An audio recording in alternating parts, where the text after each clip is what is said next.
नमो भगवते वासुदेवाय।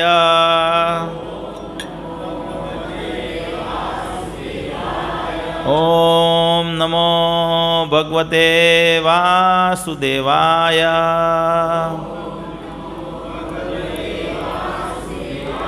ओम अज्ञानतिमिरान्धस्य ज्ञानाञ्जनशलाकया चक्षुरुन्मीलितं तस्मै श्रीगुरुवे नमः। श्रीचैतन्य मनोभीष्टं स्थापितमेन भूतले स्वयं रूपः कदा मह्यं ददाति स्वपदान्तिकं। वन्देऽहं श्रीगुरो श्रीयुतपद्कमलं श्रीगुरून् वैष्णवांश्च।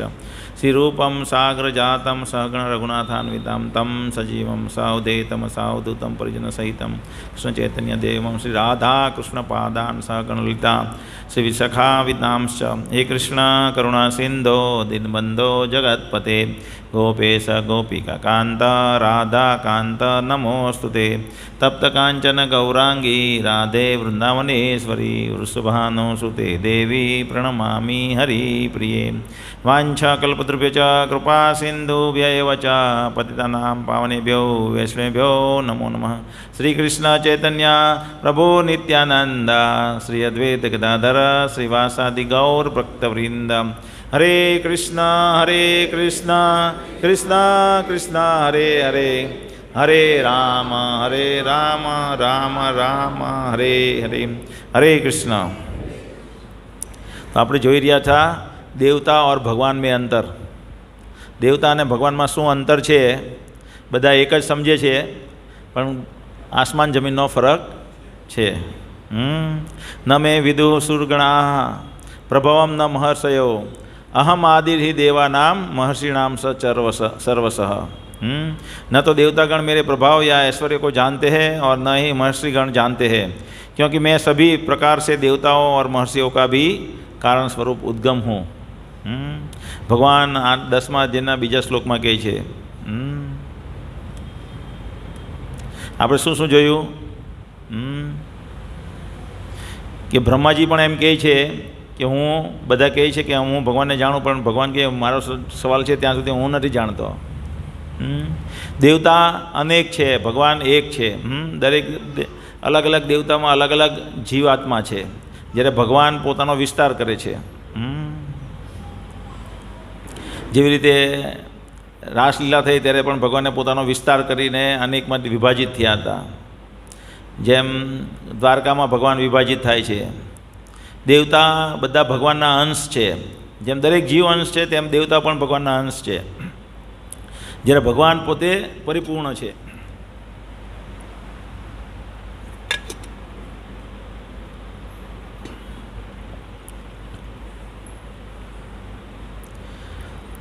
देवताओं भगवानना एक शरणागत सेवक है, ज्यारे भगवान परम स्वामी है। भगवान कृष्ण परम स्वामी है, हमेशा भगवान को पूजते। देवताओं ने कहीं पण तकलीफ पड़े तो ये भगवान पासे जाए छे, एम भगवान को पूजते हैं। જ્યારે कृष्ण भगवान परम पूजनीय है। આપણે एक लीला परथी જોયું જેમાં ब्रह्माजी नारदजी शिवजी બધા દેવતાઓ ઉપસ્થિત હતા, તેમાં પણ ભગવાનની પરમ પૂજનીય તરીકે પૂજા થઈ, એટલે પરમ પૂજનીય છે।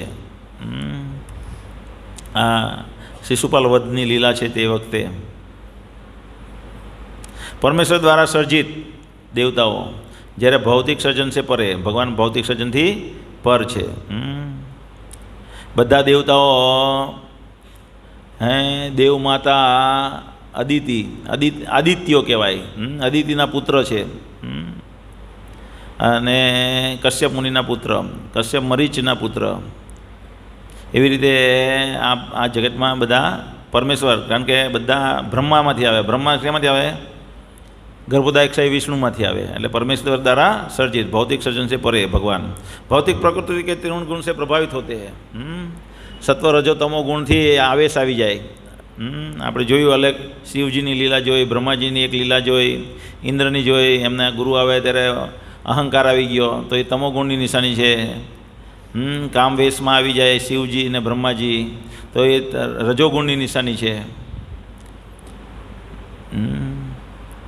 જ્યારે ભગવાન પ્રકૃતિ કે 3 ગુણ, ભગવાન પોતે પ્રકૃતિના 3 ગુણથી પર છે, કર્તા છે, એટલે ભગવાન એ 3 ગુણથી પર છે। આપણે જોયું કે દેવતાઓ જે આશીર્વાદ આપે છે તે ભગવાનને આધીન આપે છે, એ સ્વતંત્ર નથી.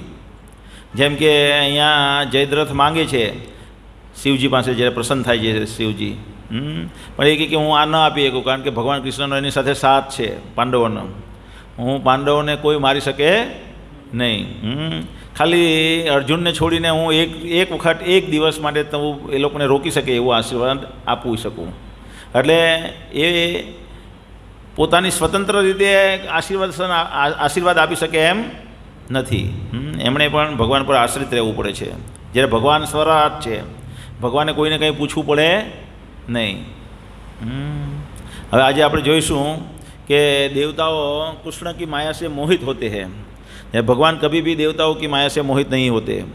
જેમાં ભગવાન આ ભાગવતમનો શ્લોક છે પહેલા સ્કંદનો, મોહિયંતિ યત સૂરય તેજોવારી મૃદમ तेजोवारी विनियमय मोहियंती यत सूरय, कि जिनकी माया से देवता भी मोहित हो जाते हैं, ऐसे भगवान वासुदेव का मैं नमस्कार करता हूँ. भगवान व्यासदेव मंगलाचरण में गाय है. तो केवी रीते मोहित थी जाए एटले एमने भ्रमित थी जवुं. भगवान की शक्ति જ્યારે देवताओं भगवान ने भ्रमित करવાનો प्रयत्न करे भूल धारणावश, ત્યારે એ પોતે જ ભ્રમિત થઈ જાય છે. એટલે મોહિત થાય છે ભગવાન કૃષ્ણની માયાથી. જેમ કે આપણે શિવજી કી સ્થિતિમાં આ લીલા જોઈ હતી કે મોહિની રૂપની પાછળ ભગવાન શિવજી મોહિત થઈ ગયા હતા.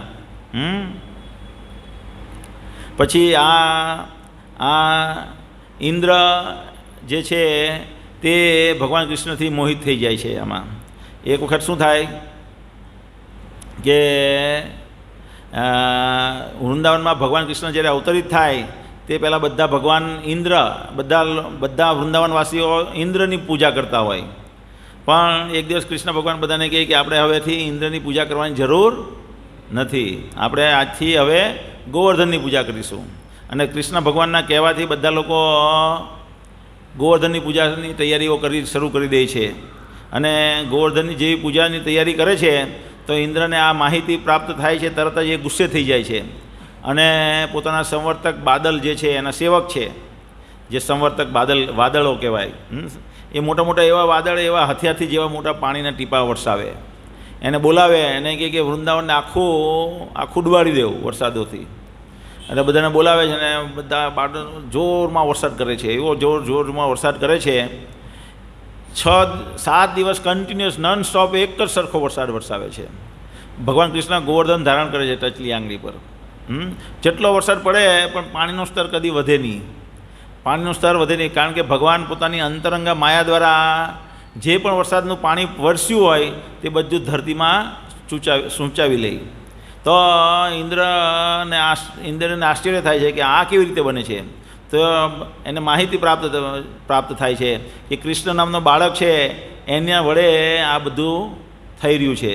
તો એ તરત જ નીચે ઉતરીને ત્યાં આવે છે અને જોઈ છે, ઓ આ તો કૃષ્ણ પરમ ભગવાન છે. હું મારી ભૂલ ધારણામાં હું ભ્રમિત થઈ ગયો હતો કે આ કૃષ્ણ એક નાનું અમથું ગોપ બાળક છે અને આ વૃંદાવનવાસીઓને ગેરમાર્ગે દોરવી રહ્યું છે. કારણ કે વૃંદાવનવાસીને ગેરમાર્ગે દોરીને જ ઇન્દ્રની પૂજા બંધ કરાવી હોય ને. એટલે એ પછી ભગવાનની પૂજા કરે છે, સ્તુતિ કરે છે અને પછી અભિષેક કરે છે. અને આ અભિષેક જ્યાં થયો છે તે ગોવર્ધનમાં અત્યારે પણ ત્યાં ગોવિંદ કુંડ છે. અત્યારે વૃંદાવન આપણે પરિભ્રમણ કરીએ ગોવર્ધન પરિક્રમામાં તો ગોવિંદ કુંડ આવે ત્યાં. તો એ જગ્યાએ આ ભગવાન કૃષ્ણનો અભિષેક આણે કર્યો હોય. અને પછી કૃષ્ણ ભગવાનની માફી માંગે છે અને પછી સુરભી ગાયને લાવે અને બહુ બધી આગળની પ્રોસેસ છે, તે આપણે એડવાન્સ કોર્સમાં જોઈશું. તો આવી રીતે એ ભગવાન કૃષ્ણને ભ્રમિત કરવા માંગતો હોય પણ પોતે જ ભ્રમિત થઈ જાય. વરસાવે પણ કંઈ થાય નહીં. એવી જ રીતે આ એક વખત શું થાય કે કૃષ્ણ ભગવાન રોજ જ ગાયો ચરાવવા જતા હોય. એટલે એ લોકો માટે રોજ જ પિકનિક જેવું હોય. આપણે તો અઠવાડિયામાં મહિને કે 5 મહિને 6 મહિને એક પિકનિક કરીએ. પણ ભગવાન કૃષ્ણ માટે રોજ જ જે વૃંદાવનવાસીઓ હોય તેના માટે રોજ જ પિકનિક. અને પિકનિકમાં જાય એટલે બધા પોતપોતાનું ટિફિન લઈને જાય પાછા સાથે. અને બધા કોઈ સમોસા લઈને આવે, કોઈ બટાકાવાળા લઈને આવે, કોઈ ખીર લઈને આવે, કોઈ ગુલાબજાંબુ લઈને આવે. અલગ અલગ ગોપ બાળકો ભગવાનને પ્રસન્ન કરવા માટે બધી વસ્તુઓ લઈને આવે અને બધા ભગવાન કૃષ્ણને ખવડાવતા હોય આવી રીતે. એક વખત શું થાય કે એક ગોપ બાળક કંઈ લાવી નહીં શક્યો હોય અને એક ખાટી છાશ લઈને આવ્યો હોય એકલી, તો એને સંકોચ થાય કે આ ખાટી છાશ હું ભગવાન કૃષ્ણને કેવી રીતે પીવડાવી શકું. એટલે એ ભગવાન કૃષ્ણને આપતો નથી. બધા લોકો આપે, બધા રોજનો નિયમ એવો હોય કે બધા ભગવાન કૃષ્ણને પ્રેમથી ખવડાવે. કારણ કે બધાના હીરો કોણ હોય એ વખતે કૃષ્ણ. ત્યાં તો કૃષ્ણ ભગવાન જોઈ જાય, આ જોઈ જાય એટલે એના મોઢામાં મોઢું નાખીને એક છાશ પીતો હોય, પીવાની તૈયારી કરતો હોય અને ગળવાની તૈયારી કરતો હોય તો મોઢામાં મોઢું નાખીને ભગવાન એમાં ચૂસી લે છાશ. તો આ દ્રશ્ય બ્રહ્માજી જોઈ જાય. એ પરિભ્રમણ કરવા આવ્યા હોય પોતાના અહીંયા છે ને વૃંદાવનમાં પરિભ્રમણ કરતા હોય. કૃષ્ણની વાત સાંભળી, બધાની પાસે દેવતાઓ પાસે વાત માહિતી મળી ગઈ કે કૃષ્ણ ભગવાન સ્વયં અત્યારે વૃંદાવનમાં લીલા કરી રહ્યા છે. પણ આ દ્રશ્ય જોઈને એને એમ થાય કે આ કૃષ્ણ ભગવાન ન હોઈ શકે. એક બાળકના મોઢામાંથી આવી ખાટી છાશ પીવા માટે એના મોઢામાંથી ચૂસી લે, પ્લેનમાં ચૂસી લઈને, હવે ટ્રેનમાં બી ચૂસી લે છે. બાથરૂમ જાય તે ક્ષક દેખીને ખેંચી લે, એ રીતના ભગવાન કૃષ્ણ એના મોઢામાં ચૂસી લે.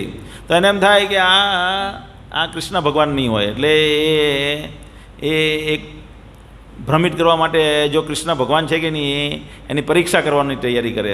તો શું કરે, બધા ગોપ બાળકો એક દિવસ આવીને બેસીને પ્રસાદ લેતા હોય તો બધી ગાયોને ને જે વાછડા હોય એને સંતાડી આવે, એને બધાને આગવાહ કરી લે અને એક ગુફાની અંદર સંતાડી દે. અને પછી અમુક ગોવળિયાની નજર પડે ગોપ બાળકોની કે કૃષ્ણ આપણી ગાયો તો ગાયબ થઈ ગઈ, આપણી ગાયો ક્યાં છે? તો કૃષ્ણ ભગવાન કે તમે બધા શાંતિથી બેસીને પ્રસાદ લે, હું જોઈ આવું. તો કૃષ્ણ ભગવાન જોવા જાય છે તો કે ગાય દેખાતી નથી અને રિટર્ન થાય છે. રિટર્ન થાય તો જોઈ તો ગોપ બાળકો પણ ગાયબ થઈ ગયા હોય. બધા અહીંયા જેમની સાથે પ્રસાદ લેતા હોય તે પણ ગાયબ થઈ જાય. તો કૃષ્ણ ભગવાન એની અંતરંગ માયા દ્વારા જોઈ છે, અંતરંગ શક્તિ દ્વારા કે આ તો મારા પુત્રનું કાર્ય છે, બ્રહ્માજીનું. હવે ભગવાન કૃષ્ણે નક્કી કર્યું કે આને તો પાઠ ભણાવવો પડશે.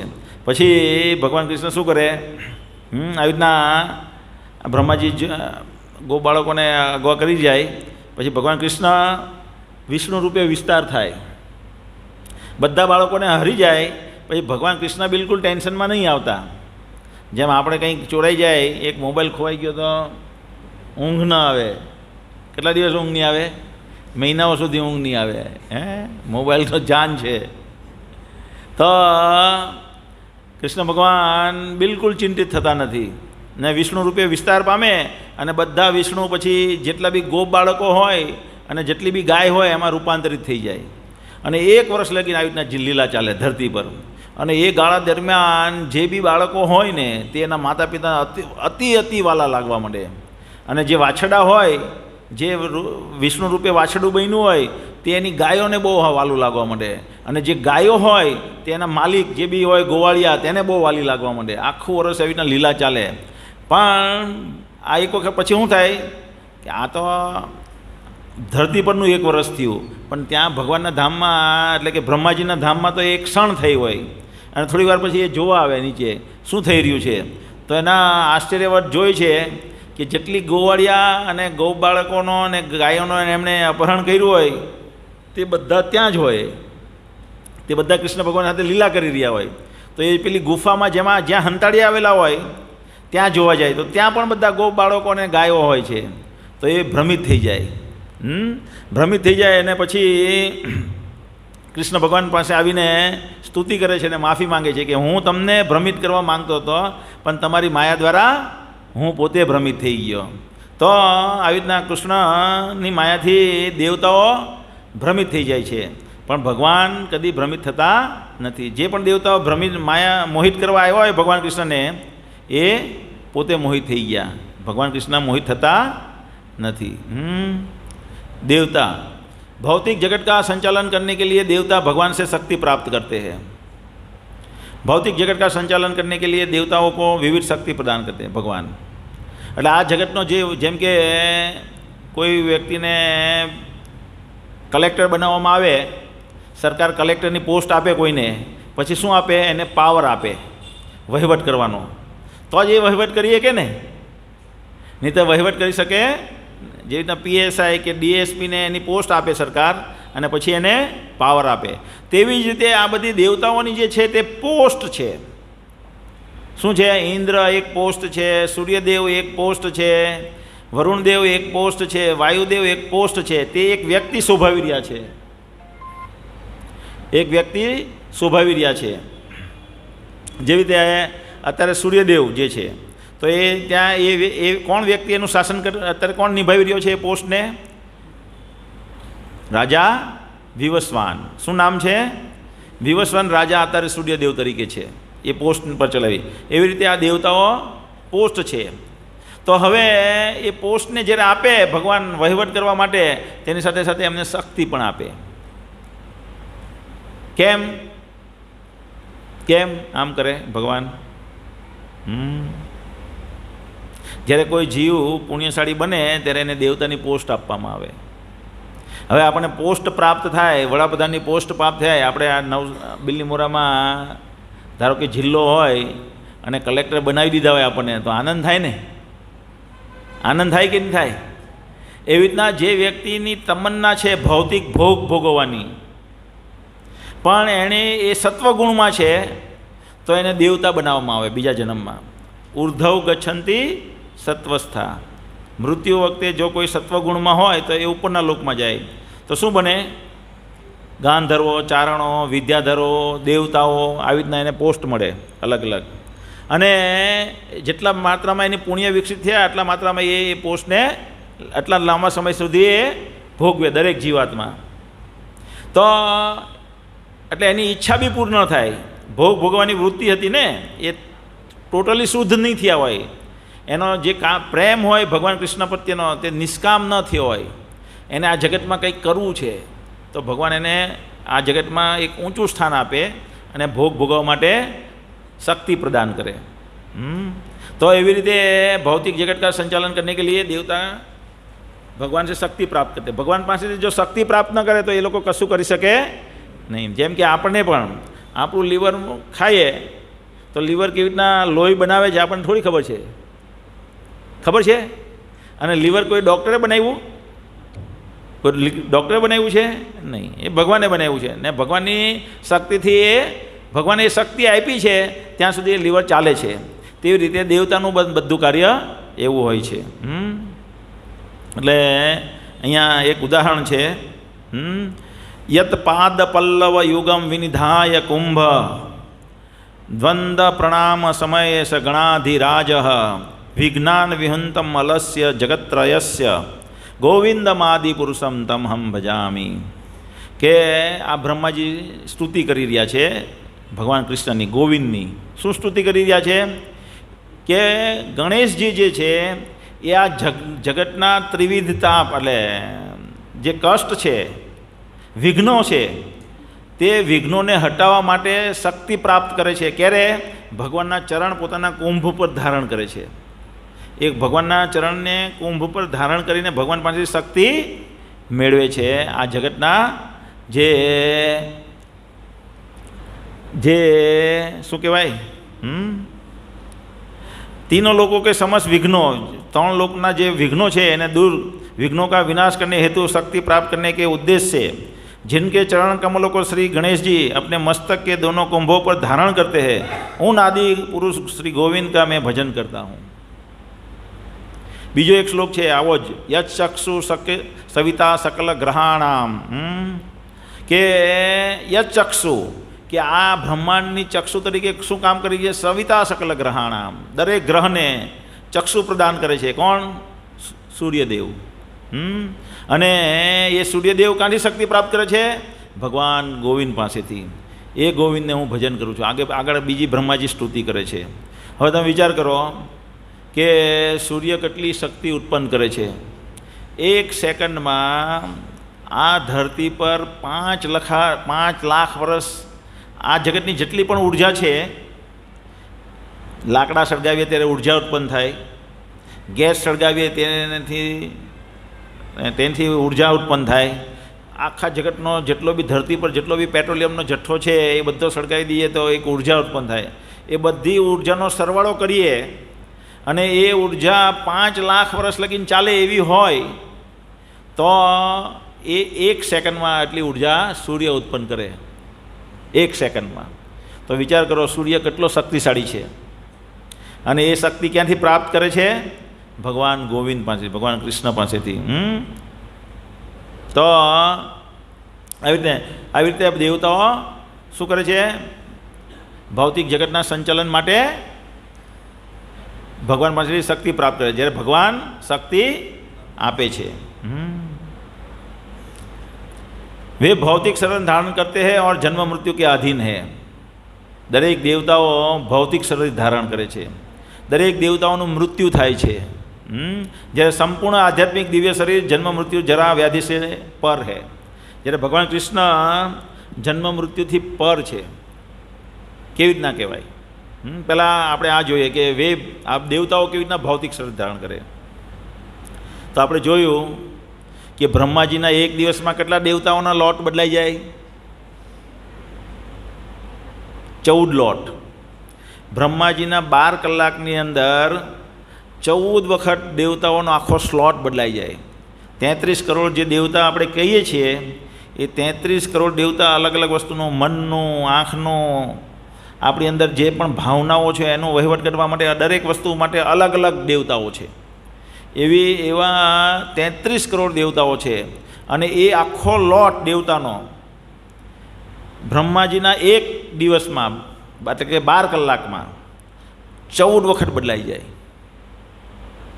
અને બ્રહ્માજીના એક આખા આયુષ્યમાં 5,11,000 અલગ અલગ વ્યક્તિઓ, અલગ અલગ દેવતાઓ બને છે.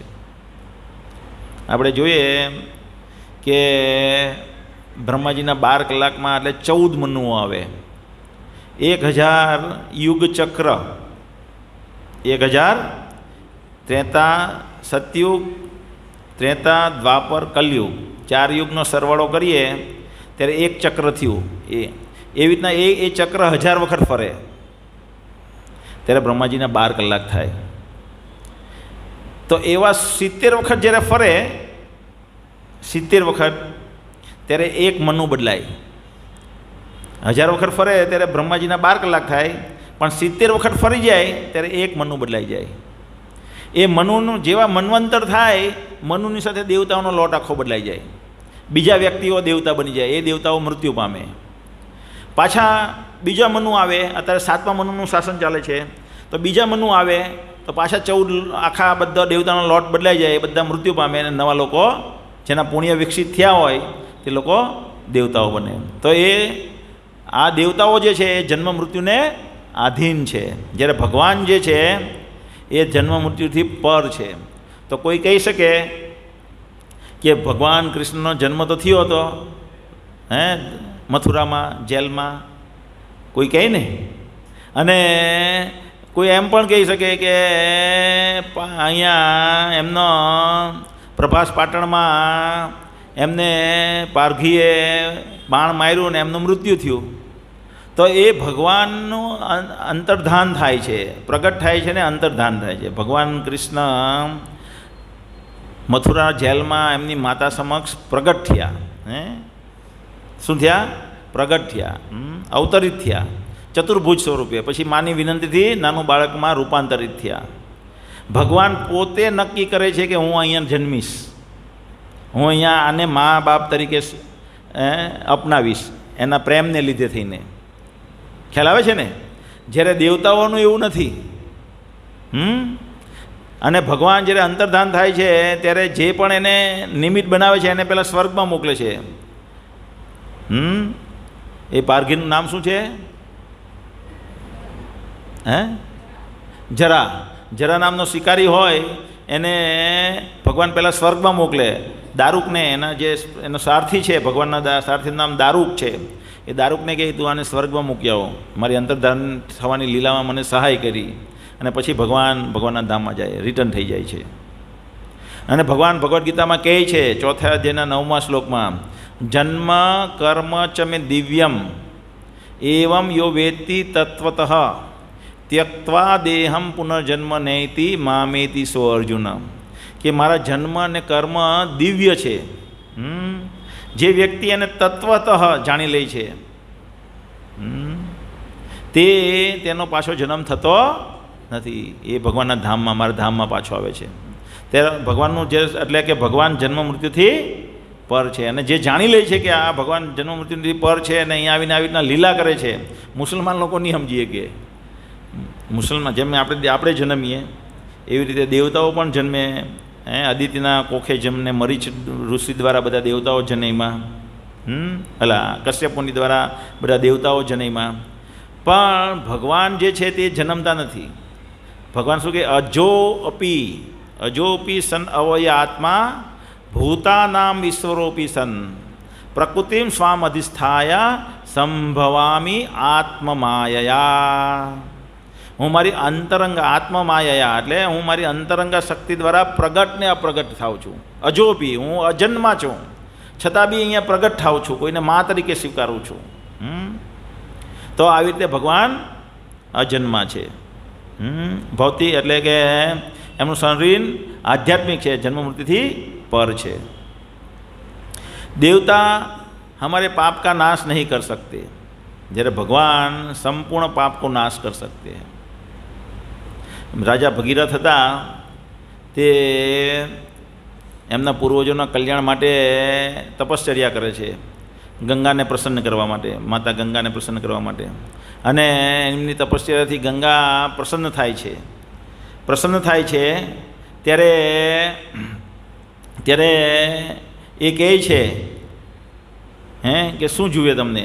તો એ કહે છે કે તમે અહીંયા અવતરિત થાવ, ધરતી પર ભૂમંડળ પર અવતરિત થાવ અને મારા પૂર્વજોનો કલ્યાણ કરો, એમને મુક્ત કરો, એ અસુરીઓની ભૂતયોનીમાંથી મુક્ત કરો. તો ગંગા કહે કે હું અવતરિત થાવ પણ મારી 2 શરત છે. શું શરત છે? માતા गंगा ने कहा कि मैं आकाश से पृथ्वीलोक के धरातल पर गिरूंगी तो मेरा जल अत्यंत वेगवान होगा. इस वेग को कौन धारण कर सकता है? ઝરણું હોય મોટું ઝીલ, એમાં બી પાણીનો પ્રવાહ કેટલો ચાલતો હોય. આપણે જઈએ ગંગોત્રી યમનોત્રી તો કેટલું પાણી સ્પીડમાં જતું હોય. આ હરકીપુડી, કોણ ગયું છે હરકીપુડી? હરકીપુડીમાં ગંગાનો વેગ કેવો છે? જરાક અંદર ગયા તો ખેંચાઈ જઈએ. તો આ તો ખાલી આ ધરતી પર જ્યારે ટ્રાવેલ કરી રહી છે ગંગા ત્યારે એટલું છે. તો ઉપરથી જ્યારે પડે ત્યારે આ ધરતી 1000 યોજન જાડી છે. આ ધરતીનું લેયર કેટલું જાડું છે? 1000 યોજન. અને એના પર પડે તો એ કાણું પાડીને નીચે ગર્ભ સમુદ્રમાં જતી રહી. એટલે કે મારા વેગને કોણ ઝીલી શકે? બધા શિવજીને કે પ્રસન્ન કે શિવજી એમની જટામાં ઝીલશે પછી થાય. એટલે એ કહે છે કે એ વેગને કોણ ઝીલશે? इस वेग को कौन धारण कर सकेगा? यदि कोई मुझे धारण नहीं कर सकता है सकेगा तो मैं पृथ्वी के सतह को भेद कर ससाताल में अर्थात ब्रह्मांड के पाताल क्षेत्र में चली जाऊंगी. तो भगीरथजी એનું પછી નિરાકરણ કરવા બધા દેવતાઓ પાસે જાય છે અને શિવજી પ્રસન્ન થઈ જાય છે કે હું ધારણ કરીશ. પછી બીજી શરત શું કહે છે? બીજી શરત એ કહે છે કે माता गंगा ने कहा, राजा मैं पृथ्वी लोक पर ही नहीं उतरना चाहती क्योंकि सभी लोग अपने पाप कर्मों के फल को धोने के लिए मुझ में स्नान करेंगे. जब ये सारे पाप कर्म के फल मुझ में एकत्र हो जाएंगे तो मैं उन पाप कर्मों से किस तरह मुक्त हो सकूंगी? तुम इस पर ध्यानपूर्वक विचार करो. એટલે એ પાપ ગ્રહણ કરીએ કે ગંગા આપણા પાપ કર્મ ગ્રહણ કરીએ કે પણ આપણે પાપ કર્મથી મુક્ત નથી કરી શકતી. એટલે બીજમ કુટુંબ જે કહેવાય એ આપણી પાપની વૃત્તિ જે છે એ નષ્ટ નથી કરી શકતી. જેમ કે હાથી જે છે એ શું કરે, નદીમાં સ્નાન કરે, નાહી ધોઈને બરાબર, અને પછી તરત જ પાછો બહાર નીકળે એટલે કાદવ છાંટી દે પોતાના પર. કુંજરવત શોચવત, એટલે શાસ્ત્રમાં કહે કે હાથીનું સ્નાન કહેવાય. આ તો પશ્ચાતાપ જે છે, પશ્ચાતાપ જે છે, પાપ વિધિથી મુક્ત થવાની વિધિ, એ શું છે? હાથીના સ્નાન બરાબર છે. માણસ પાપ કર્મથી મુક્ત થતો નથી. તો દેવતાઓ શું કરે, એટલે આપણા જે પાપ કર્મ છે એને થોડાક દૂર ઢકેલી શકે, પણ નષ્ટ ન કરી શકે. જ્યારે ભગવાન કૃષ્ણ ભગવદ્ ગીતામાં શું કહે છે? સર્વધર્મન પરિત્યજ્ય મામ એકમ શરણમ વ્રજ અહમ ત્વામ સર્વે पापेभ्यो मोक्षयिष्यामि मां शुचः. समस्त प्रकार के धर्मों को त्याग कर और मेरी शरण में आओ, मैं समस्त पापों से तुम्हारा उद्धार कर दूंगा, डरो मत.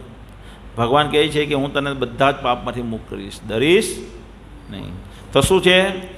દેવતાઓ આપણા પાપ ગ્રહણ કરી શકતા, આપણા પાપ નાશ કરી શકતા નથી, જ્યારે ભગવાન આપણા સમૂળગા પાપને ઝીરો કરી નાખે છે. દેવતાઓ કી સત્તા જે છે એ અશાશ્વત છે, જ્યારે ભગવાનની સત્તા જે છે તે શાશ્વત છે.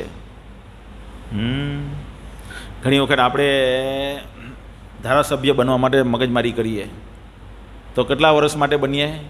5 વર્ષ માટે. હવે 5 વર્ષ ધારાસભ્ય બન્યા અથવા મિનિસ્ટર બન્યા અથવા વડાપ્રધાન બન્યા પછી આપણે પછાડી આગળ શું લાગી જાય? ભૂતપૂર્વ માજી લાગી જાય, ભૂતપૂર્વ લાગી જાય. તો અને એના માટે આપણે કેટલી મગજમારી કરીએ, કેટલી કટેલખાના, કેટલી રાજ રમત રમીએ, ત્યારે જેમ તેમ આપણે 5 વખત વડાપ્રધાન બનીએ. હવે તમે વિચારો કે બ્રહ્માજીના 12 કલાક એટલે કેટલા વર્ષ થયા? બ્રહ્માજીને 12 કલાક થાય 43 અબજ વર્ષ. કેટલા? 43 અબજ વર્ષ. એટલે બ્રહ્માજીની 1 સેકન્ડ 12 કલાકમાં એટલે 43 અબજ, તો 1 સેકન્ડ એટલે કેટલા વર્ષો થાય? ઘણા. હવે ગણતરી કરવી પડે. 12 કલાક એટલે 60 ગુણ્યા 12 એટલી મિનિટ થઈ, અને ગુણ્યા 60 એટલી સેકન્ડ થઈ. 43 અબજને એટલા વડે ભાંગો એટલે એટલા વર્ષ થયા. ખ્યાલ આવ્યો ને? તો આટલા વર્ષની અંદર કેટલાઓ વડાપ્રધાન બદલાઈ જાય, કેટલાઓ વડાપ્રધાન બદલાઈ જાય આ ધરતી પર. અને આ બ્રહ્માંડની અંદર આ ધરતીની વિશાળ શું છે? મેં તમને કીધું તેવું, પેલી લીક ખોદવા બરાબર. અને એમાં પાછા વડાપ્રધાન બન્યા હોય તો એ કેટલા કરોડો બદલાઈ જાય, અને તેના માટે કેટલી બધી મગજમારી. અને આ બ્રહ્માજીનું આયુષ્ય, આ બ્રહ્માજીના 12 કલાક, એવા બીજા 12 કલાક થાય એટલે એમની રાત્રિ થાય, એવા 30 દિવસ થાય ત્યારે એમનું માસ થાય, એવા 12 વડે ગુણે ત્યારે એમનું 1 વર્ષ થાય, એવા 100 વર્ષ લગીને બ્રહ્માજી જીવે. હવે એનાથી ઉપર જઈએ એટલે વિરજા નદી આવે, જ્યાં કારણોદાયક સાહેબ વિષ્ણુ શયન કરે છે. તો એ કારણોદાયક સાહેબ વિષ્ણુ શ્વાસ ફેંકે અને શ્વાસ લે, એટલે શ્વાસ ફેંકે અને બીજી વખત લેતા નથી ત્યાં સુધી બ્રહ્માજી આ 100 વર્ષ થઈ જાય. તમે સમજો છો? આ જગત રિલેટિવ છે. આપણો જે દિવસ છે તો દિવસ આપણો છે, તેની સામે બ્રહ્માજી એટલે દેવતાઓનો દિવસ 1 વર્ષનો છે. એટલે આપણા 6 મહિના, ત્યારે બ્રહ્માજીના દેવલોકમાં 12 કલાક, અને બીજા 6 કલાક એટલે 12 કલાક એટલે એમનો 1 દિવસ પૂરો થાય ત્યારે અહીંયા બીજા 6 મહિના, એટલે 1 વર્ષ. આપણે ત્યાં ધરતી પર 1 વર્ષ, ત્યારે દેવલોકમાં 1 દિવસ. જ્યારે એ વસ્તુ બ્રહ્માંડ લોકમાં પાછું 1 ક્ષણ જ થાય. તો એવી રીતના આ જગત રિલેટિવ છે. કોઈ વ્યક્તિ એમ વિચારે કે ચાલો હું 1 ક્ષણ માટે બ્રહ્મલોકમાં જઈ આવું, તો 1 ક્ષણ માટે બ્રહ્મલોકમાં જાય ને નીચે આવે તો અહીંયા કરોડો વર્ષ જતા રહે, આખું બધું ફેરવાઈ ગયેલું હોય. અને ત્યાં એમ જ લાગે કે અમે બહુ લાંબુ જીવી રહ્યા છે. દરેક વ્યક્તિને એમ લાગે હું લાંબુ જીવી રહી છું. જેમ કે જીવાત છે, અમુક જીવાત છે ને રાતના જન્મે, રાતમાં જ ગઢી થાય, રાતમાં જ મૃત્યુ પામે. સૂર્યપ્રકાશ જ નહીં જોઈ. એને પણ એમ થાય કે અમે બહુ લાંબુ આયુષ્ય જીવીએ છીએ, કારણ કે એનું શરીર એવી રીતના બનાવેલું હોય કે એને એવું ફીલ થયા કરે. એટલે ભગવાનની માયા જુઓ કેટલી શક્તિશાળી છે. તો એવી રીતે બ્રહ્મલોક જે છે એ બ્રહ્માજી 100 વર્ષ જે જીવે તે આપણા કલ્પના બહારનું આયુષ્ય થયું, તે મહાવિષ્ણુ માટે એક શ્વાસ બરાબર છે. હવે કોઈ આપણને એમ કહે કે હું તમને વડાપ્રધાન બનાવું મારા એક શ્વાસ સુધી, તો આપણે બનીએ? એક શ્વાસ માટે વડાપ્રધાન બનીને શું ફાયદો? હે? તો એ શ્વાસના માઇક્રો સેકન્ડમાં આપણે આ બધા એના માટે મારી આ ઇન્ડસ્ટ્રી, હું રિલાયન્સનો માલિક, હું આનો માલિક, એવી રીતના ચાલ્યા કરે આ જગતમાં. અને એના માટે કટલે આમ ચાલ્યા કરે. કશું શાશ્વતતાના સમય, એટલે ભગવાનના ધામમાં જે શાશ્વત સમય છે એની સામે આપણે જે પણ આ જગતમાં મેળવીએ છીએ કે પ્રાપ્ત કરવા માટે મથી રહ્યા છીએ એની કંઈ જ વિષાદ નથી. કંઈ જ વિષાદ નહીં. એટલા માટે કે તસ્યવ હેતો પ્રયતેત કોવિદો. જો તમે બુદ્ધિશાળી છો તો આ બધું રિલાયન્સ ઇન્ડસ્ટ્રીના માલિક બનવા માટે પ્રયત્ન ન કરો. બિલીમોરાના નગર મેયર છે કે તમારી પોસ્ટ શું આવે, ચીફ મિનિસ્ટર, એટલે ચીફ ઓફિસર, પ્રમુખ બનવા માટે કેટલી ઝંઝટબાજી તમારા. એટલે એના માટે આવા કરોડો પ્રમુખ બદલાઈ જાય. અબોજો એક શ્વાસની અંદર બદલાઈ જાય મહાવિષ્ણુના. તો એના માટે આપણે એક શ્વાસ માટે ટકોનો શાશ્વત સમય, એટલે ભગવાનનો કાળ જે છે તેને આપણે ઓળખી નહીં શકતા. ભગવાનની આ માયાદેવી એટલે કે માયાશક્તિ એટલી સ્ટ્રોંગ છે કે આપણને આ ઓળખવા દેતી નથી. देवताओं हमेशा अपनी रक्षा के लिए भगवान के पास जाते हैं. देवताओं जे छे આપણે જોઈએ છે, એક નાનો આમ થા ધ્રુવ મહારાજ, નાના આમ થા ધ્રુવ મહારાજની તપસ્યાથી દેવતાઓ વિચલિત થઈ ગયા, એનો બધાનો શ્વાસ રૂંધાઈ જાય. હમણાં આપણે આગળ જે એક લીલા છે તેમાં જોઈશું. એટલે કોઈ નાના આમ થા વ્યક્તિથી પણ દેવતાઓનું શાસન હચમચી ઉઠે છે. બલિ મહારાજ જે હતા એની શક્તિ દ્વારા બધા દેવતાઓએ સ્વર્ગ છોડી દેવું પડ્યું. અને આ સ્વર્ગ છોડી દઈને આ ભગવાન કૃષ્ણ પાસે આવીને સ્તુતિ કરે છે કે અમને આનાથી બલિ મહારાજમાંથી રક્ષણ આપો. તમે જુઓ તો જેમ અહીંયા આતંકવાદી હુમલો થયા કરે તેમ સ્વર્ગલોક પર પણ અસુરોનો આતંકવાદી હુમલો થયા કરે, અને દેવતાઓ પણ શાંતિથી બેસી શકતા નથી. અને અહીંયા આતંકવાદી હુમલો થાય ત્યારે આપણે સરકાર પણ હલ્લા મચાવીએ, આંદોલન કરીએ, અથવા પોલીસ પાસે હલ્લો મચાવીએ, પેલું કરીએ હલ્લો મચાવીને આંદોલન કરીએ. જ્યારે દેવતાઓ પર હુમલો થાય અસુરોનો, ત્યારે એ ક્યાં જાય? ભગવાન બ્રહ્માજી પાસે જાય. બ્રહ્માજી પણ નિરાકરણ નહીં આપી શકે ત્યારે ભગવાન પાસે જાય અને એનું સોલ્યુશન માંગે. તો આવી રીતે આપણે જોયું, હિરણ્યકશિપુ તપશ્ચર્યા કરતો હતો, તેની અગ્નિ એના શરીરની અગ્નિથી સ્વર્ગલોકના બધા લોક તપવા માંડ્યા. અને તપવા માંડ્યા ને બધા કહે છે કે આ બ્રહ્માજી પાસે જવું પડશે આપણે. અને બધા બ્રહ્માજી પાસે જાય છે, અને બ્રહ્માજી આવે છે હિરણ્યકશિપુ પાસે. એટલે તરત જ દેવતાઓનું શાસન હચમચી જાય છે તરત જ. देवता स्वार्थ के वशीभूत हो जाते हैं, भगवान निस्वार्थ છે. જ્યારે જન્મેજય રાજા હતા તે તક્ષક નાગનો નાગ એમના પિતાને કરડીને મરી જશે એવું ખબર પડી, ત્યારે એમને એક યજ્ઞ કર્યો. એ યજ્ઞમાં બધા જેટલા બી ધરતી પરના ભૂમંડળ પર જેટલા બી સર્પો હતા એને અગ્નિમાં હોમી દેવામાં આવ્યા. પણ તક્ષક નામનો સર્પ હતો તે પકડાતો હતો નહીં. તો સંદેશો મળ્યો જન્મેજય રાજાને કે કેમ નથી મળતો. તો એમને એ સંદેશો મળ્યો કે એ તક્ષક નામનો સર્પ જે છે એણે ઇન્દ્રદેવનો શરણાગતિ લીધી છે. શેની શરણાગતિ લીધી છે? ઇન્દ્રની શરણાગતિ લીધી છે. તો એ કહે છે જન્મેજય રાજા બ્રાહ્મણો, તમે એવા મંત્રોચ્ચાર કરો કે ઇન્દ્ર એની સિંહાસન સહિત અગ્નિમાં હોમાઈ જાય. એટલે બ્રાહ્મણો ઇન્દ્રાય સ્વાહા, એટલે ઇન્દ્રને એટલે ઇન્દ્ર અંદર હોમાઈ જાય અગ્નિમાં, એવી રીતના મંત્ર બોલી અને ઇન્દ્રનું શાસન, ઇન્દ્ર સ્વર્ગ પરથી અગ્નિ તરફ પ્રયાણ શરૂ થઈ ગયું એનું.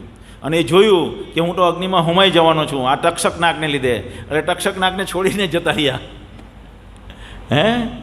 તક્ષક નાગને છોડીને જતા રહ્યા. જ્યારે ભગવાન કૃષ્ણ આવા નથી. ભગવાન કૃષ્ણ બીજું એક ઉદાહરણ છે.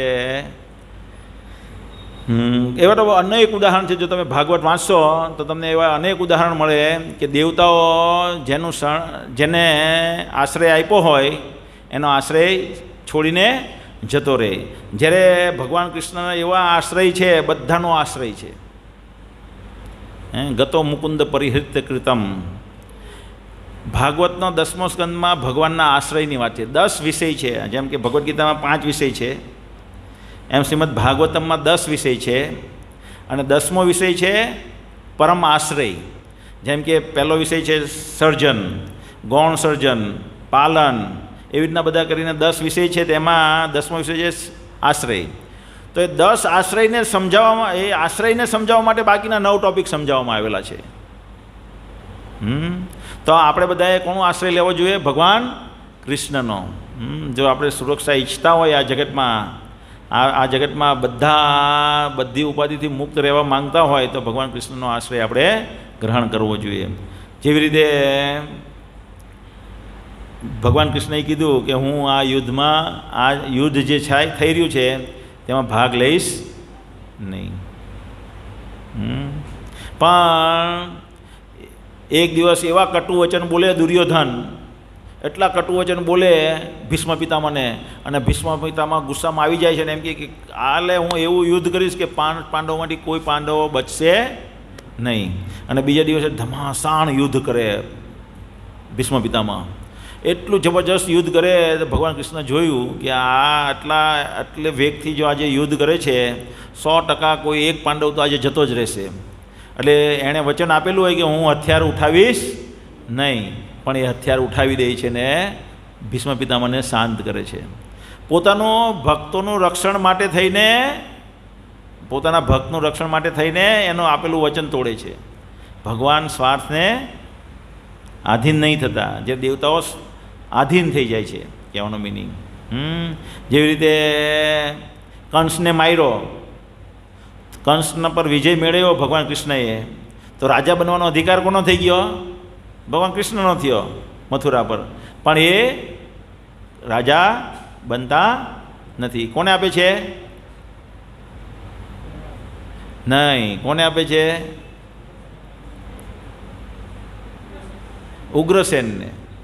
ઉગ્રસેનને રાજ્ય સોંપી દે છે. ભગવાન રામ લંકા પર વિજય મેળવે છે, વિભીષણને સોંપી દે છે રાજ્ય. ભગવાન સ્વાર્થને આધીન નથી. હવે આપણે જોઈશું દેવતા કી પૂજા और ભગવાન કી પૂજા में अंतर. શું છે? દેવતા કી પૂજા હૃદય શુદ્ધ નહીં હોતા है. દેવતાઓની પૂજા કરવાથી હૃદયની શુદ્ધિકરણ થતું નથી. જ્યારે ભગવાનની પૂજા કરવાથી હૃદયનું શુદ્ધિકરણ થાય છે. કેવી રીતે? જો આપણે શિવજીની સ્થિતિમાં ભસ્માસુરની કથા જોઈ. ભસ્માસુર ભગવાન શિવની તપશ્ચર્યા કરે છે. તપશ્ચર્યા કરે છે અને શિવજી જ્યારે પ્રસન્ન થાય છે અને પછી શિવજી આશીર્વાદ આપે છે, તો ભગવાન શિવજી પ્રસન્ન થઈને તેની સાથે વાતચીત કરે છે, આશીર્વાદ આપે છે, છતાં એનું હૃદય પરિવર્તન થતું નથી. અને એ જે ભૌતિક તમન્ના માટે મારે કોઈને મારવા છે તો જેણે વચન આપ્યું એને જ મારવા તૈયાર થઈ જાય. ખ્યાલ આવે છે ને? રાવણ જો, રાવણ વચન મેળવે છે બ્રહ્માજી પાસેથી અને કુબેરને જીતી લે છે. પછી એની એક અપ્સરા પર દુષ્કૃત્ય કરે છે. રંભા નામની અપ્સરા પર એ અપ્સરા શ્રાપ આપે છે કે તારું મૃત્યુનું કારણ સ્ત્રી બનશે. પછી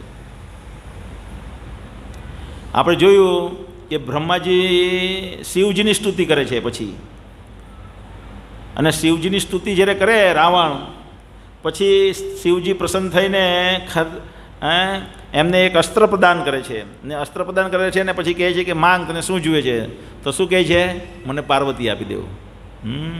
તો એની એ દેવતાઓ એમને સાથે વાતચીત કરે છે સાક્ષાત, પણ એની અંદર જે કામ વાસનાઓ છે કે એની ભૌતિક તમન્નાઓ છે એ દૂર થતી નથી. જ્યારે ભગવાન કૃષ્ણની સાથે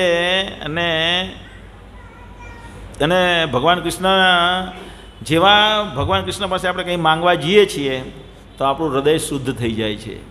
જેમ કે આ કોણ છે, ધ્રુવ મહારાજ. ધ્રુવ મહારાજની આપણે સંક્ષેપમાં વાત કરું, ડિટેલમાં આગળ એડવાન્સ કોર્સમાં જોઈશું. તો એ 5 વર્ષના બાળક હોય ને એ રાજા ઉત્તનપાદના પુત્ર છે. ઉત્તનપાદ જે છે એ બ્રહ્માજીના પુત્ર છે. અને ઉત્તનપાદને 2 રાણી હોય, સુરુચિ અને સુનીતિ. સુરુચિ જે છે એને પ્રિય હોય અને સુનીતિ છે એને અપ્રિય હોય. અને જે અપ્રિય રાણી છે સુનીતિ, એના દ્વારા પ્રહલાદ મહારાજનો જન્મ થાય. પણ પ્રહલાદ મહારાજને હંમેશા એના પિતા સાથે વાલથી રમવું હોય, એના ખોળામાં બેસીને વાલ કરવો હોય પિતાને, એ એને મોકો મળતો ન હોય.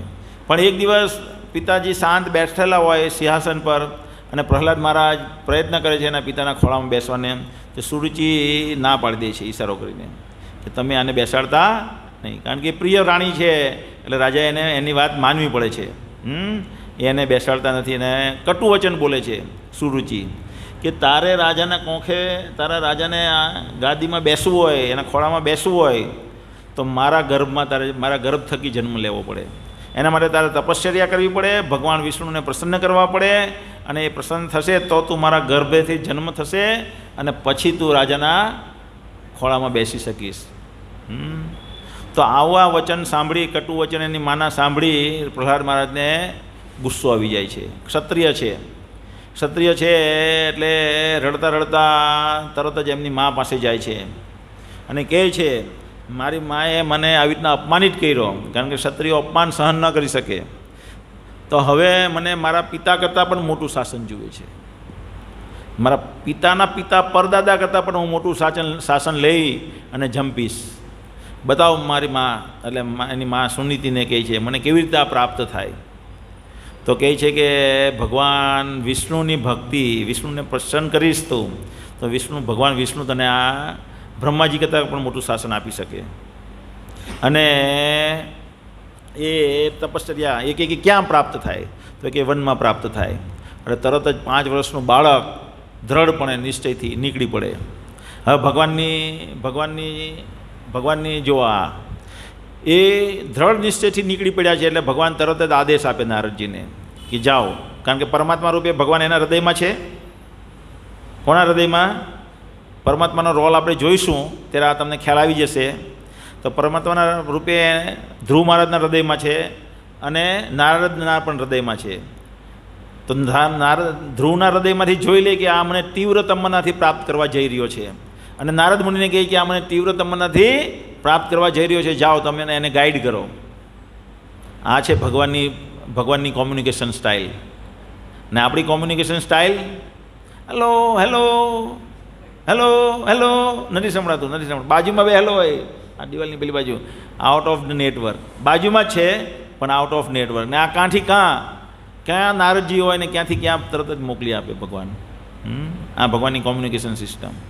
અને નારદ મુનિને જ્યારે એની સામે જાય અને પછી પરીક્ષા કરે છે કે આની દ્રઢતા કેટલી છે. તો એમ કે તું તો નાનું બાળક છે, નાના બાળકનું માન અપમાન શું, નાના બાળકને સુખ દુઃખ શું, આ તો તારી રમવાની ઉંમર છે, જા રમવા જતો રહે. આવી રીતે માન અપમાન નાના બાળકનું કોઈ હોય જ નહીં. ને એવી રીતના બહુ બધું આમ જે બીજી ત્રીજી ચોથી રીતે પ્રયત્ન કરે છે એને પાછો રિટર્ન કરવાનો, પણ એ કહે છે નહીં, હું તમારી કોઈ સલાહ માનવા તૈયાર નથી. મને તમે એ બતાવો વિષ્ણુ ભગવાનને કેવી રીતના પ્રાપ્ત કરી શકાય. જો તમે એ કંઈ મને બતાવવા માંગતા હો તો હું તમારી વાત સ્વીકારીશ, બાકી કોઈ વાત સ્વીકારીશ નહીં. આ વાત સાંભળીને નારદજીને ગેરંટી થઈ જાય કે એ મને ભગવાન કૃષ્ણને પ્રાપ્ત કરવા માટે, વિષ્ણુને પ્રાપ્ત કરવા માટે પ્રયત્નશીલ છે. એટલે એ કહે છે કે એને ગુરુપદ સ્વીકારે છે ને એને મંત્ર આપે છે. ઓમ નમો ભગવતે વાસુદેવાય. તો આ મંત્રનો તમે જપ કરો, એના દ્વારા ભગવાન કૃષ્ણ તમારાથી પ્રસન્ન થશે. તો ઘણા લોકો આપણને પૂછે છે કે ઓમ નમો ભગવતે વાસુદેવાય મંત્ર લઈ શકાય? આ હરે કૃષ્ણ કૃષ્ણ કૃષ્ણ હરે હરે, હરે રામ રામ રામ હરે હરે, એ તો ઇસ્કોનવાળા લે એમ. આ ઓમ નમો ભગવતે વાસુદેવાય લઈ શકાય કે નહીં લઈ શકાય? લઈ શકાય, પણ એના માટે સતયુગના જે નિયમો છે તપશ્ચર્યાના, એ પણ સાથે સાથે પાલન કરવા પડે. કારણ કે ઓમ નમો ભગવતે વાસુદેવાય જ્યારે શરૂ કર્યું એમને લેવાનું ધ્રુવ મહારાજે, ત્યારે પ્રથમ માસ ખાલી થોડુંક ફળ ખાતા હતા, ફળ ફૂલ ખાતા હતા. બીજા માસમાં ફળ ફૂલ ઓછા કરી દીધા. ત્રીજા માસમાં ખાલી પત્તા ખાતા થઈ ગયા. અને ધીમે ધીમે ધીમે ધીમે ખાવાનું છોડીને ખાલી હવા લેવાનું બંધ શરૂ કરી દીધું. હવા પર આશ્રિત થયા. અને ધીમે ધીમે 5મા મહિને હવા લેવાનું બંધ કર્યું ને એક દિવસ કરીને હવા અંદર ખેંચે છે, આખા બ્રહ્માંડની હવા બંધ થઈ જાય છે. બધા દેવતાઓ ત્રાહિમામ પોકારી દે છે, આખા બ્રહ્માંડની બધી હવા ખેંચી લે છે. આ છે ભગવાન વિષ્ણુની ભક્તિની તાકાત. તમે જુઓ, એક નાનું અમથું બાળક કેટલા બધા દેવતાઓને ત્રાહિમામ પોકરાવી દે. અને બધા દેવતાઓ જાય છે બ્રહ્માજી પાસે, અને બ્રહ્માજી પણ જાય છે વિષ્ણુ પાસે કે આ શું થયું? તો કે તમે ચિંતા ના કરો, આ તો ઉત્તનપાદના પુત્રનું કરામત છે. એ તપશ્ચર્યા કરી રહ્યો છે મને પ્રાપ્ત કરવા માટે. હું હમણાં એની પાસે જઈશ અને બધું એને તમને આ બધી કષ્ટમાંથી મુક્ત કરી દઈશ. પછી ભગવાન કૃષ્ણ એની સામે પ્રગટ થાય છે. તો એ અંતરાત્મામાં ઓમ નમો ભગવતે વાસુદેવાય બોલીને અંતરાત્મામાં વિષ્ણુ રૂપનું ધારણ કરેલું હોય. એ વિષ્ણુ રૂપ ગાયબ થઈ જાય 6થા મહિને. અને જેવી આંખ ખોલે છે તો એ જે વિષ્ણુ રૂપ જોતો હોય અંતરાત્મામાં, એ એની સામે પ્રગટ થયું હોય. અને જેવું પ્રગટ થાય તો કશું બોલી નહીં શકે, ભાવ વિભોર એવો થઈ જાય કે બોલી શકે નહીં. અને ભગવાન કૃષ્ણ એને શંખ વગાડે. છે ફોટો? નથી. તો શંખ એના માથા પર મૂકે છે, અને જેવો શંખ ટચ કરે છે એટલે એનું શરીર દિવ્ય થઈ જાય છે. અને ફટાફટ એક પછી એક શ્લોક બોલવા માંડે છે, ભગવાનની સ્તુતિ કરવા માંડે છે. અને પછી કહે છે કે હું તો ઓરિજિનલ હીરોને છોડીને શું માંગી રહ્યો હતો? કાચના ટુકડા. અહો જરા દેખો તો, આ શ્લોક છે. अहो जरा देखो तो मैं कितना अभागा हूँ, मैं उन भगवान के चरण कमलों के पास पहुँच गया जो जन्म मृण की श्रृंखला को तुरंत काट सकते हैं, किंतु फिर भी अपनी मूर्खता के कारण मैंने ऐसी वस्तु की याचना की जो नाशवान है. एक પેલી આ ભગવાન પાસે જઈ અને એ શું માંગવા ગયા હોય? એના પિતા કરતાં, એના પર પિતા કરતાં મહાન, બ્રહ્માંડ કરતાં મોટું શાસન માંગવા ગયા હોય. એનો અફસોસ થાય એને. જેવા ભગવાન પ્રાપ્ત થાય છે તેવા એને અફસોસ થાય છે. એની આખી ચેતના શુદ્ધ થઈ જાય છે. ખ્યાલ આવે છે ને? આમાં હું જે હૃદય શુદ્ધ નહીં થતું, આમાં હૃદય શુદ્ધ થઈ જાય છે. અને પછી એને અફસોસ થાય છે ને નિરાશ રહીને ઘરે જાય છે કે મને જન્મ મૃત્યુની બહાર નીકળી કાઢે, હું શાશ્વત સુખ મળી શકતે મને. અને હું આ માંગવા ભગવાન પાસે ગયો. ઘણી વખત આપણે પણ એવા જ હોય છે. એ પેલી કઠિયારેલ બાય હોય, લાકડાનો ભારો લઈને જતી હોય. એ દિવસે બહુ વધારે લાકડા પ્રાપ્ત થયા હોય તો વજન વધી ગયું હોય, તો નીચે મૂકીને આરામ કરવા ઊભી રહી જાય. હવે નીચે મૂકીને ભારો નીચે મૂકીને આરામ કરવા બેસી જાય, પછી ઉપર આરામ કરીને પાછો માથા પર ચડાવવા જાય તો ચડતો નથી ભારો. ભગવાનને બહુ પ્રાર્થના કરે છે, મને આ કોઈ ચડાવી આપે, મને કોઈ ચડાવે. ભગવાન પ્રગટ થઈ જાય સામે. ભગવાન પ્રગટ થઈ જાય ને બોલ, શું થયું, શું છે તારી તકલીફ? તો કે મને આ માથા પર ચડાવી આપો. તો આપણે આવા છીએ. ભગવાન પ્રગટ થાય, આપણે ભગવાન પાસે શું માંગવા જઈએ? ધનમ દેહી, સુંદરમ દેહી, ઘરમ દેહી, પેલી રોલ્સ રોય કાર દેહી. ભગવાન પાસે આવું માંગીએ છીએ જે નાશવંત છે, જે ગેરંટી નાશ થવાનું છે, તેવું માંગીએ છીએ. કઠેરણ જેમ આ એટલા પ્રહલાદ મહારાજ અહીંયા નારાજ થાય છે. એનું હૃદય શુદ્ધ થઈ ગયું. તો આ છે ભગવાનની ભક્તિ કરવાથી એક વ્યક્તિ કઈ અવસ્થામાંથી કઈ અવસ્થામાં આવી જાય છે. અને પછી ભગવાન એને 5 વરદાન આપે છે. 5 વરદાન કે તું આ જીવન કદી ગઢો નહીં થઈશ, તારી ઇન્દ્રિયો કદી શિથિલ નહીં થાય, એવી ને એવી શક્તિવાન રહેશે. પહેલું વરદાન આપે. પછી બીજું વરદાન આપે કે તું આ જગતમાં 36,000 વર્ષ લગીને શાસન કરીશ. પછી ત્રીજું વરદાન આપે કે તું આ સ્વદેહે, આ દેહ સહિત આ દેહ તારું દિવ્ય બની જશે અને સ્વયં ભગવાનના ધામમાં તું આ દેહ સહિત દેહમાં રૂપાંતર થયા વગર મારા ધામમાં પ્રવેશીશ. જેવી રીતના પાંડવોનું થયું. તો આપણે બધા પણ એવું ઈચ્છીએ છીએ કે મારો દેહનું રૂપાંતર ન થાય, આ દેહ દિવ્ય થઈ જાય અને હું ભગવાનના ધામમાં જાઉં. જ્યારે ધ્રુવ મહારાજનું મૃત્યુ આવે, એટલે કે એમનું મૃત્યુ આવે છે, ત્યારે ભગવાન સ્વયં ગરુડ ઉપર બેસીને એને લેવા આવે છે. અને મૃત્યુદેવ આપણું મૃત્યુ આવે ત્યારે મૃત્યુદેવ શું કરે? આપણા ખભા પર પગ મૂકીને હૃદયના પાસમાંથી, આપણા હૃદયમાંથી આપણા આત્માને બહાર કાઢે છે મૃત્યુના પાસ વડે. જબરજસ્ત કષ્ટ વેદના થાય છે. કેવી વેદના થાય છે? 6th ડે સેશનમાં જોયું ને? કેવી વેદના થાય? બોલો, ભૂલી ગયા? 40,000 વીછીનો ડંખ લાગે ને જે વેદના થાય એવી વેદના થાય છે. જ્યારે મૃત્યુદેવ એને એમ કહે છે, તમે મારા ખબર પર બેસીને તમે ગરુડ પર બેસી જાઓ. જે મૃત્યુદેવ આપણા ખભા પર બેસીને આપણને ખેંચે છે આપણો હૃદયમાંથી આત્મા, તે એને નમન કરે છે. એ કહે કે મારા ખબર પર બેસીને તમે, ચૈતન્ય મહાપ્રભુએ એવું જ વરદાન આપ્યું છે દરેક જીવને. અત્યારે 15મી સદીમાં ભગવાન ચૈતન્ય મહાપ્રભુ અવતરિત થયા કે જે આજીવન પ્રચાર કરશે. અહીંયાથી ભક્તો ક્યાંથી અહીંયા નવસારીથી અહીંયા પ્રચાર કરવા આવે, શુદ્ધ ભક્તિનો પ્રચાર. અન્ય અભિલાષિતા શૂન્યમ જ્ઞાન કર્માનાદિ અનાવૃતમ અનુકૂલ્ય ન કૃષ્ણ અનુશીલનમ ભક્તિરુત્તમ. ઉત્તમ ભક્તિ એટલે કે શુદ્ધ ભક્તિનો પ્રચાર માટે અહીંયા આવે. પુસ્તક વિતરણ કરે. તો પ્રભુપાદની પુસ્તકો એવી શક્તિવાન છે કે કોઈના પણ પ્રાણ પાસે જાય અને એ જો વાંચે છે તો એનું હૃદય ધ્રુવ મહારાજ જેવું થઈ જાય છે. ધ્રુવ મહારાજનું હૃદય પરિવર્તન થઈ ગયું, એવી રીતના એનું 360 ડિગ્રી ટર્ન મારે પ્રભુપાદની આ પુસ્તકો. એટલે આ પુસ્તકો કે પ્રચાર જે કરે છે તેને ચૈતન્ય મહાપ્રભુએ ગેરંટી આપી છે કે એને સદેહે હું ભગવાનના ધામમાં પાછો લઈ જઈશ. આ છે ભગવાનની ભક્તિની તાકાત. આને દેવતા ક્યાં? એની ઉપાસના કરીએ એ જ મુસીબતમાં આવે તો આપણે છોડીને ભાગી જાય.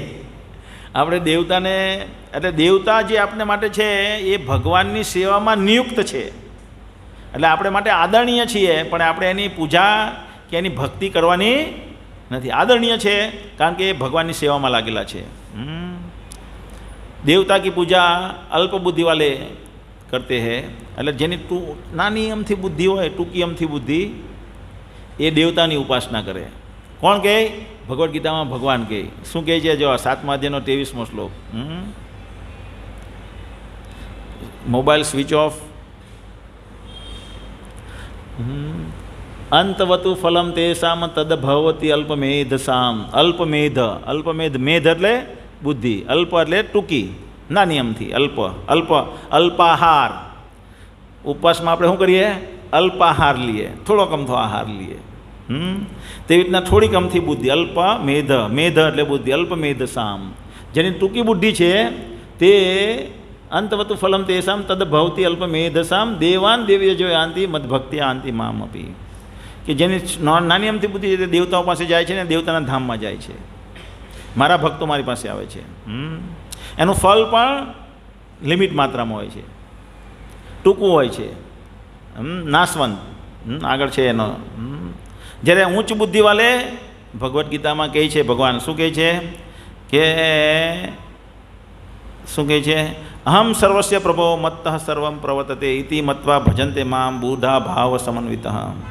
જે બુદ્ધિશાળી વ્યક્તિ છે, જેની વાસ્તવમાં બુદ્ધિ ખુલી છે, તે બધી વસ્તુનો કરતા હું છું, બધી વસ્તુનો સર્જક હું છું એમ સમજી લે છે અને એ મારી ભક્તિમાં બુધા ભાવ સહિત મારી ભક્તિમાં લાગી જાય છે. આગળ શું કહે છે? બહુનામ જન્મના અંતે જ્ઞાનવાન, જ્ઞાનવાન એટલે બુદ્ધિ પ્રાપ્ત થાય, જ્ઞાન પ્રાપ્ત થાય છે. કે બહુ જન્મો પછી એને બુદ્ધિ, જેને બુદ્ધિ વાસ્તવિક ખુલી હોય તે મને શરણાગત થાય. જ્ઞાનવાન મામ પ્રપદ્યતે, મામ પ્રપદ્ય એટલે મને શરણાગત થાય છે. કેવી રીતે? કે વાસુદેવ સર્વમિતિ, બધામાં શ્રેષ્ઠ કોણ? સર્વા કોણ છે? વાસુદેવ. વસુદેવના પુત્ર વાસુદેવ, રાધા કૃષ્ણ, શ્યામ સુંદર, શ્રી રાધા શ્યામ સુંદર, ભગવાન કૃષ્ણ, वासुदेव सर्वमिति स महात्मा सुदुर्लभ। अनेक जन्म जन्मांतर के बाद जिसे सचमुच ज्ञान होता है वह मुझको समस्त कारणों का कारण जानकर मेरे शरण में आता है, ऐसा महात्मा अत्यंत दुर्लभ होता है। तो उच्च बुद्धि वाले जेनी बुद्धि विकसित थई होय ते भगवान कृष्ण की भक्ति करे छे। तीजू है भौतिक और नाशवंत लाभ देते हैं, જ્યારે ભગવાન પાસેથી શાશ્વત લાભ દેતા है। ભગવાન પાસે ભગવાનની ભક્તિ કરવાથી જે પણ આપણે ફળ મળશે તે શાશ્વત હશે, જ્યારે દેવતાઓ પાસેથી આપણે જે પણ ફળ પ્રાપ્ત કરીશું તે શું હશે? નાશવંત। જેવી રીતે દેવતાઓ પણ મૃત્યુ પામે છે તો એનું આપેલું ફળ પણ નાશ પામે છે। જેમ કે આપણે કોઈ દેવતા પાસે, કુબેર પાસે ધન સંપત્તિ માંગી તો ધન સંપત્તિ આપણી પાસે ક્યાં લગીને રહી છે? આપણું મૃત્યુ થાય તે પહેલાં જ આપણા પોયરા જબરજસ્તી આપણી પાસે લખાઈ લે, પપ્પા મને આપી દો, નહીં તો તમારી ખેર નહીં તો હોસ્પિટલમાં નહીં લઈ જાઓ। હે, એટલે આપણા મૃત્યુ પહેલાં આપણી ધન સંપત્તિ હરાઈ જાય છે। આપણે કોઈ દેવતા પાસે સૌંદર્ય માંગીએ, અશ્વિની કુમારો પાસે, અશ્વિની કુમારો સૌંદર્ય આપે, તો કોઈ દેવતા આપણને સૌંદર્ય આપે તો એ કેટલું ટકે છે? 30 થી 50 વર્ષ પછી તો વાળ ધોળા થઈ જાય ને ગઢપણ આવી જાય ને કરચલી રેખા આવી જાય બધી, કરચલીઓ આવી જાય ચહેરા પર, એટલે એ લાંબી ટકતી નથી, 15-20 વર્ષ ટકે છે। એટલે દેવતાઓ જે પણ આપે તે નાશવંત છે। જ્યારે ભગવાન જે આપણને જે આપે છે તે શું કહે છે? ભગવાન નેહાભિક્રમ ન શોચતી પ્રત્યવાયો ન વિદ્યતે સ્વલ્પમસ્ય ધર્મસ્ય ત્રાહેતો મહતો ભયાત। કે ભગવાન પાસેથી કંઈ પણ નાની આમથી સેવા કરી દીધી ને જે પ્રાપ્ત થયું તે મહાન મહાન ભયમાંથી આપણું રક્ષણ કરે છે। મહાન ભય શું છે? હરે કૃષ્ણ, મહાન ભય શું છે? તમારી પાસે બધા જોવા લઈ ગયા। મહાન ભય શું છે? મૃત્યુ આવી જાય આપણને, મૃત્યુ એટલે મૃત્યુદેવ આવી જાય અને આપણને નરકમાં લઈ જાય એ છે, અથવા આપણે પશુ યોનિમાં જતા રહીએ, પછી કોઈ ચાન્સ નથી કે પાછા કેટલા કરોડો વર્ષ લગીને આપણે પાછા મનુષ્ય દેહમાં આવીએ। પણ ભગવાનની થોડી અમથી સેવા કરીશું, આપણે થોડીક અમથી પણ ભક્તિ કરીશું તો એ ભક્તિ પૂર્ણ કરવાના મોકા રૂપે ભગવાન આપણે પાછો મનુષ્ય દેહ આપશે સારી જગ્યાએ। એટલે ભગવાનનું જે ભક્તિ કરવાથી ફળ છે તે શાશ્વત છે। આ જન્મમાંથી બીજા જન્મમાં ચાલે, બીજા જન્મમાંથી ત્રીજા જન્મમાં। 11% ભક્તિ કરી તો 11% ભક્તિ આપણી પાસે કાયમ માટે રહી। પણ દેવતા પાસેથી રોલ્સ રોય કાર માંગી લીધી અને ઐશ્વર્ય રાય જેવી પત્ની માંગી લીધી તો મૃત્યુ પછી ગાયબ થઈ જાય બધું। રોલ્સ રોય કારે ગાયબ થઈ જાય ને ઐશ્વર્ય રાય ગાયબ થઈ જાય, તો એ નાશવંત છે। હરે કૃષ્ણ। હવે આગળ આજે બીજો દિવસ હતો દેવી દેવતા કે અંતર મેં, એટલે એક પહેલો ભાગ જોયો, આ બીજો ભાગ જોયો ને હવે આવતી વખતે ગુરુવારે આપણે ત્રીજો ભાગ જોઈશું। તો આપણે બધાએ પ્રચાર કરવો જોઈએ। શું કરવો જોઈએ? પ્રચાર। જ્યારે આ વિજ્ઞાનમાં આપણે નિપુણ બની જશું, પ્રચાર ક્યારે જ કરી શકાય? જ્યારે આપણને દ્રઢતા આવે આ જ્ઞાનમાં અને આ જ્ઞાનમાં નિપુણ બની જઈએ તો। બે વસ્તુ જોઈએ। કંસારા સાહેબ શું જોઈએ? કઈ કઈ? એક છે આ જ્ઞાનમાં દ્રઢતા આવવી જોઈએ, બધા એંગલથી આ જ્ઞાન ક્લિયર હોવું જોઈએ, બધી દ્રષ્ટિએથી। અને આપણે કોઈને સમજાવી શકવામાં દ્રઢ હોવા જોઈએ। આપણે કોઈને સમજાવી શકવામાં નિપુણ બનીએ ત્યારે તો આપણે પ્રચાર કરી શકીએ। નહીં તો આપણે હરાવી દે, આપણને કોઈ હરાવી દે તો પછી આપણો જ ફેટ દગી જાય। આપણે કોઈની હારે ચર્ચામાં ઉતરીએ અને આપણને હરાવી દે તો આપણો ફેટ દગી જાય। પણ પ્રચાર કરવાથી ભગવાન બહુ પ્રસન્ન થાય છે। સ્વયં આ દેહમાં આપણે ભગવાનના ધામમાં જઈશું। હરે કૃષ્ણ।